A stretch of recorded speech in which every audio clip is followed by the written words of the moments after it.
Hello, I'm Captain Phoenix and welcome to my corner. In this video I'm presenting records with the 12 artists that I have most of in my collection. This idea or this concept was created by Melinda, and I've taken it. Let me have been inspired by it, by that. Thank you, Melinda. That's what I'm gonna do. It's been fun to check out which records, which artists you have most records with. A few surprises on the way, but we'll get back to that a little later. I've given it a little twist compared to Melinda's video. I have chosen 3 records for every of the 12 artists. 2 of them would be records that I would suggest or recommend you if you're not known with the artist.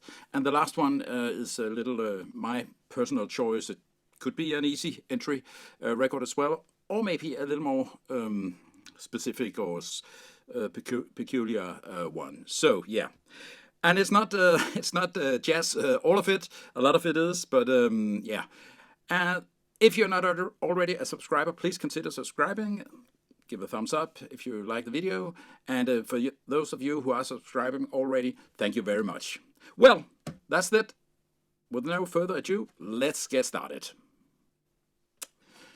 My collection is around 3,000 LP records, and of those, I think with the 12 artists here, I've got around 450. So it's like 15% of my collection coming from these 12 artists.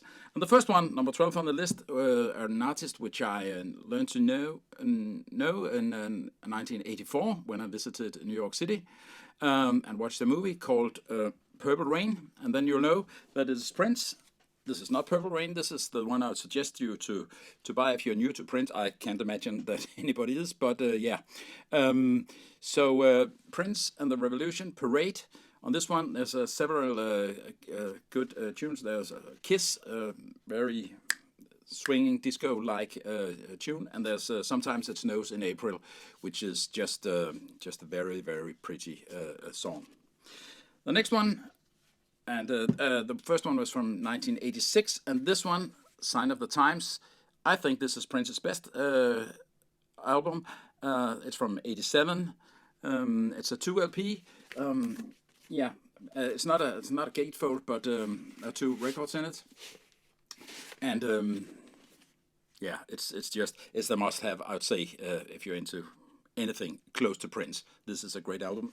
I wouldn't name any specific tunes on this. It's like I wouldn't say concept, but it's like it all flows. It hangs together. So really, really, really a good one. And then my Joker is a little bit earlier. It's a Prince, Dirty Mind. It's from 1980, and you can see also, as he did on this one, he is not afraid of showing what he looks like. Yeah, so and he's a little bit, it's more disco. He's a little more cocky, if you can say so here. There's a tune called Head, and I won't get further into that, but I think you can imagine, especially when you look at him, what that's about. So, but it's nice. It's one of his like 4th or 3rd albums, so he was rather new then. Prince was number 12. And now for a completely another artist, an artist which I have 26 records with, an artist which I watched, listened to, and to a concert one time in my life, while he was still active, while he was still playing, and that artist is Keith. Oops. Keith Jarrett, here with the trio playing standards live with Gary Peacock and Jack DeJohnette. It's standards, as it says. They made 2 studio albums, and this is the live. And I think they made another one with standards live as well. So, but this is really, really, really good music. The musicians find each other very well. So I can really recommend this. It's traditional jazz. And Keith Jarrett also did, as I'm sure you know, a lot of improvised solo live concerts, and the one I prefer is the Köln concert, especially Part A. It's a double set, 4 sides, and on the side 1 is Part A. That is just 26 minutes and some seconds in heaven for me. That's maybe the single best, we can say, tune or I can think of very, very good, very recommended. And yeah, an argument could be made for having this one on the CD because there's only a solo piano, so every little defect and noise on the record is heard. But find a copy in good condition, then you'll be happy with this one. And my choice for the Joker is this one. Again, we have a trio backing. Here we have a trio backing Keith Jarrett up, his Scandinavian trio with Scandinavian, Norwegian, and Swedish musicians playing a lot of standards as well. So more traditional jazz, but with Keith Jarrett, it's never traditional. His is really something special. Number 10. An artist which I have 28 records with, and I'm a little bit surprised that it wasn't more, but it's not. Because this is Miles Davis. And as you can see, it's kind of blue. I think everybody knows that one. And if you had to buy only one jazz record, I suggest it could be this one, or maybe another one, which I'll show you a little bit later. But Miles Davis, no further presentation needed, I think. This is one of the releases, the UHQR with limited number, and yeah, you see it there, I think. The sound quality of this one is really, really good. It was released, I think, last year. So, Miles Davis, Kind of Blue could be your first Miles Davis. And then I'd suggest this, it's a twofer, as it's called, two original Miles Davis records on this one. I think it's Relaxing and Cooking from the late 1950s, 57 and 58. Kind of Blue was a year later, 59. And here, that's a way to get into some of these great jazz artists. Very, very, for a very fair price. 2 records in one. So that would be my recommendation. And then a little later, I think in 1960, Miles Davis made this one, Sketches of Spain. Here is an orchestra and conducted by Gil Evans, and this is something entirely different. It's more a mood. It's like it's long tunes, long sequences. It really creates an atmosphere which I like a lot. So that could be, well, it's not weird or hard to get into, but it's a little special for Miles Davis. So that was number 10. And then another jazz artist, which is very well known, Stan Getz. I have 29 Stan Getz records, and this one I think would be the first one if you're not familiar with Stan Getz. Here with Joao Gilberto, and the girl from Ipanema is on here. It's I wouldn't say smooth jazz, but jazz with a samba inspiration. It's so accessible. Again, there's a lot of this one has had a lot of releases, so it won't be difficult to get. The sound quality on this one is very good. It is the Verve, what do you call it? Some expensive series, yeah. So that was be the suggestion. And then Stan Getz lived in Denmark, where I live, in the early 60s, and he came back frequently here to play. Here, a live concert at Montmartre, the Danish Jazz Club, featuring a Danish jazz bass player, Niels Henning Ørsted Petersen. I guess you will have to be Danish to pronounce that, but that's his name. Good recording and made by a Danish record company called Steeplechase, as you can see here. They recorded, or actually it was only one man who recorded a lot of concerts in this jazz house. Amongst these, Stan Getz. That could be a good place to dive into him. And then a little earlier, that was in the late 70s, I think. In 1960, when Getz was staying in Europe, before he recorded the one I showed you first, he made this concert in Germany with the Swedish pianist Jan Johansson and Ray Brown and Ed Thigpen on drums, on bass and drums.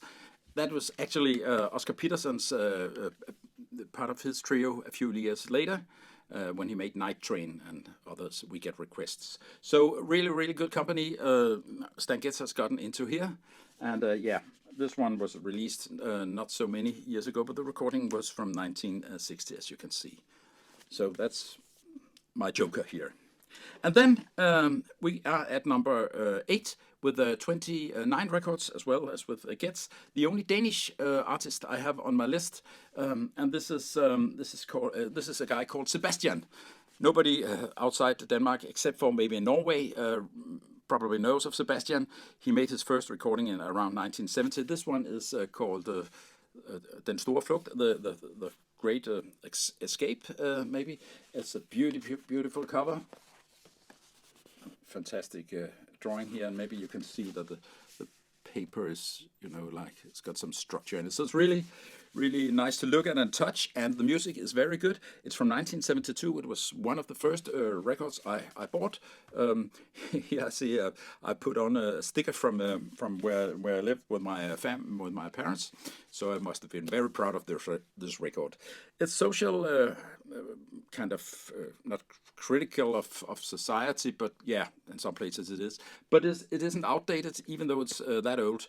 So Sebastian really holds up. So if you have any idea of listening to Danish rock with an inspiration from Dylan, from Donovan, Sebastian would be the man. He's still living, he's still playing, and I think that's maybe because I have got. Therefore, I have got so many records with Sebastian. The next release he made, and these are all sung in Danish language, so you wouldn't probably understand anything unless you're Scandinavian. This is called Over the Sea, Under the Sky. And again, we see this nice artwork, and the concept is like the same. Here, the theme is more the sailor, a lost sailor, and living close to the sea, and that's one tune disappearing, leaving society for the sea. 1973, this one, and then a little bit later in 1979, Sebastian made this record, and this is not Sebastian, this is Bertolt Brecht. Sebastian looked like that, but there you see Bertolt Brecht, and he took some Brecht poems and got the permission to make his own melody to that, and that is not very common. And out of that came a very good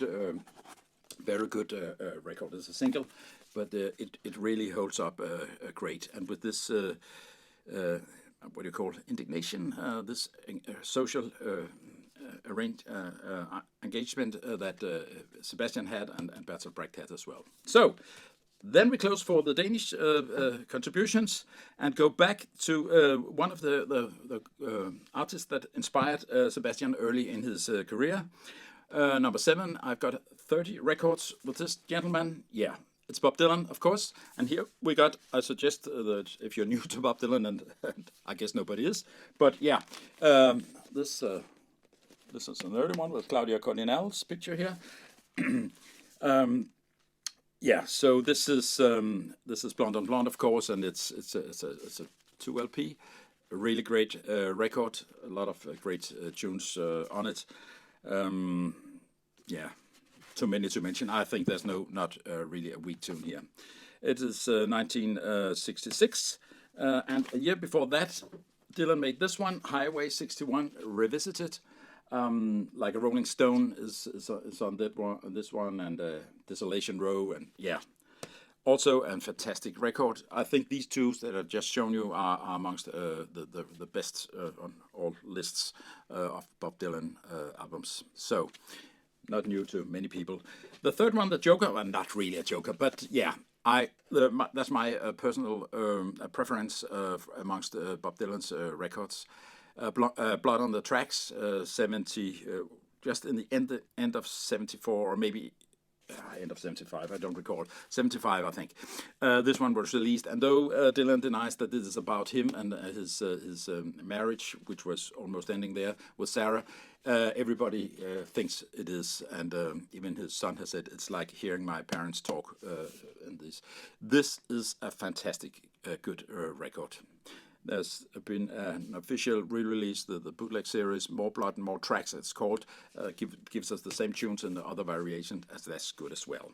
So, Bob Dylan, number 7. And then we get into, like with Stan Getz, a couple of artists who lived in Copenhagen, where I lived here in the 60s, some of them in the 70s, and had a huge impression on the jazz environment here. And the first one of these is Ben Webster.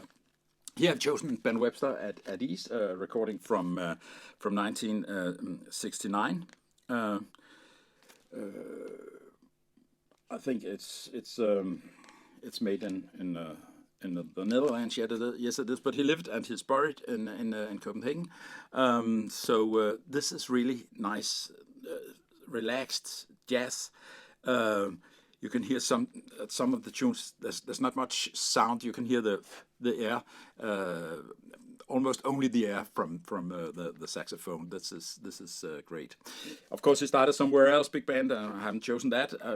Another one I've chosen here as number 2 is In a Mellow Tone. It's from 65, and here he's with some of the Danish musicians living here, and which learned to play. Well, of course they can play the instrument, but they learned a lot from him and from another artist I'll get back to a little bit later.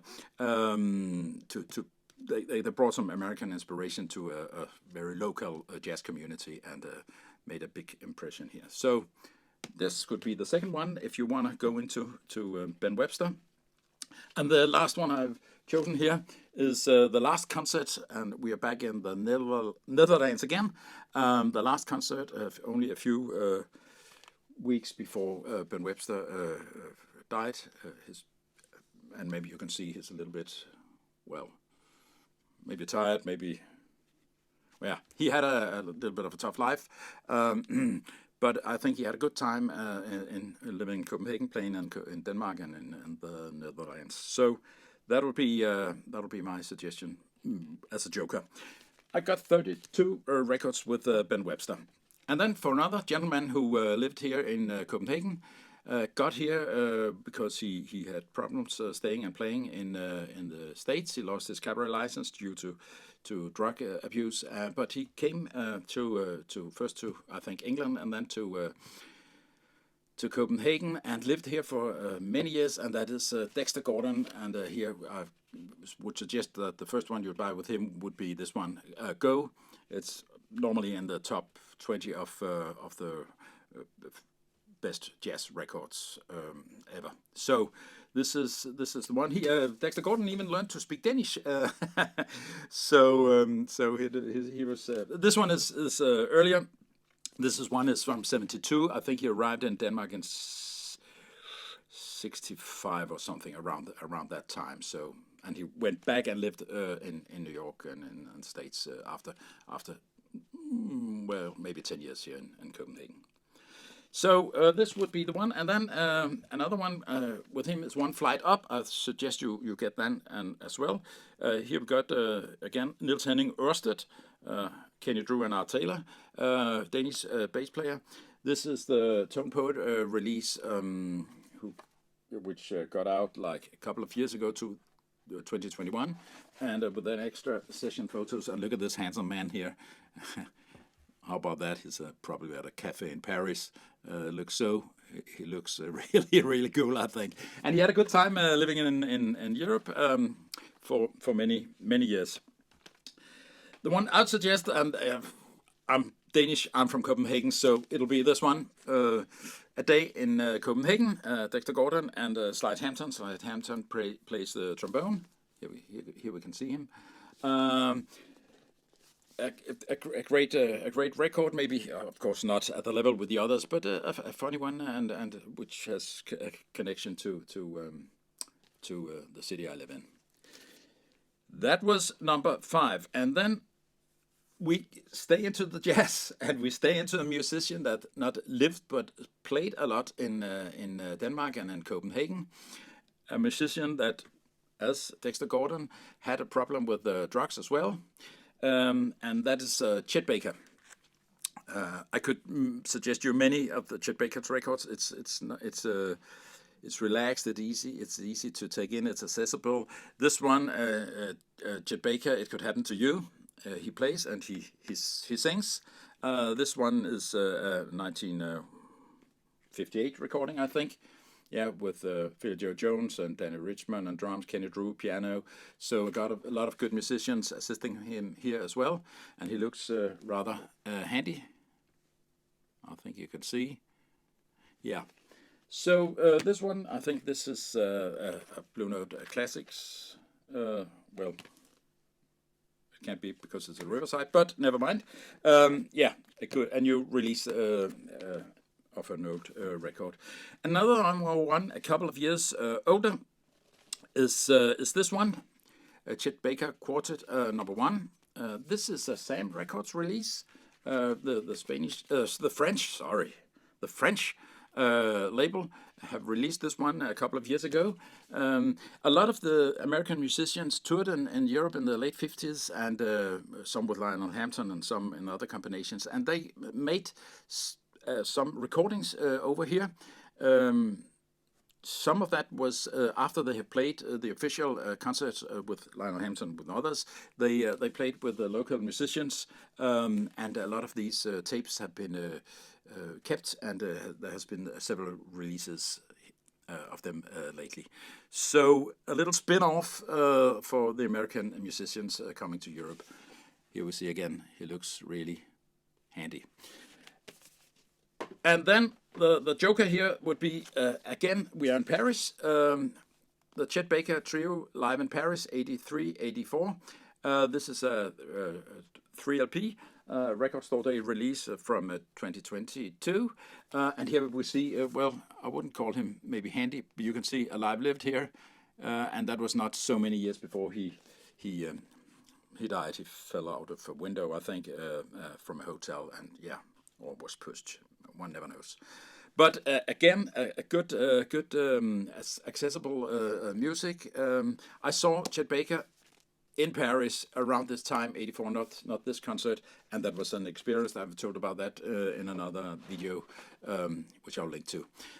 Then that was a lot of jazz, and now we are leaving the jazz for a moment to hear about an artist. Number 3 on the list. I've got 38 records with this, and that's Frank Zappa. Here we got Shake Your Booty, and that could be a place for you to start if you're new to Frank Zappa. It's one of his most, you could say, commercial records. It's a 2 LP. And yeah, very political incorrect. It's spoken. One of the songs are Catholic Girls. There's a lot of things that couldn't be sung today. No, Catholic Girls, that's on the next one. Judas Princess. Yeah, so Frank Zappa was, as you know, a musician, a guitarist, a composer, a singer, arranger, made a lot of different types and styles of music. Here we are in his most commercial period. This one is from 1979. This was where I met Frank Zappa, and I've moved forward and backwards in his catalog. And a few years backwards, we find this one, which is my preferred Frank Zappa record, Roxy and Elsewhere, as a live concert. It's mixed, and again we see he's got company on the stage. I think this is a stripper or something. Yeah, a great record. There's so much going on here. Very skilled musicians. Very good rock and roll, very good guitar solos, and by the maestro himself. So this I can really recommend. It's a strong record. And the joker would be almost the same. This one, the Helsinki concert, you can't do that on stage anymore. There are 6 albums in this series. This is the only one on vinyl. It's a 3LP box set. And it's the same time as the other one is 74, but a full concert in Helsinki in Finland. So that's if you want to go in deeper into Frank Zappa. This is not cheap, but it's obtainable. So yeah, not your first choice, but if you go deep into Zappa. And then number 2, and that surprised me that this was not number 1, but I can figure out why it wasn't, because here as number 2 we got the Beatles. I do have 51 records with the Beatles, and if you're new to the Beatles, and I can't imagine anybody is, then I suggest you to start with these 2 LPs, 1962 to 66 and 67 to 70, 2 Beatles, 2 LPs. They present, I think like 56 of the Beatles tunes and the chronological order, so it gives you a very good introduction to the very best of the Beatles music. and in a way, in a chronological order that makes you understand how they moved, because in only 8 years they moved so far from the first tune, not even written by themselves, some of them, to the last ones they did, and they really make a huge impact, as you know. I won't say any more about the Beatles, but if you know somebody who's new to the Beatles, these two albums can be a present for them. I gave my son them last Christmas. I chose the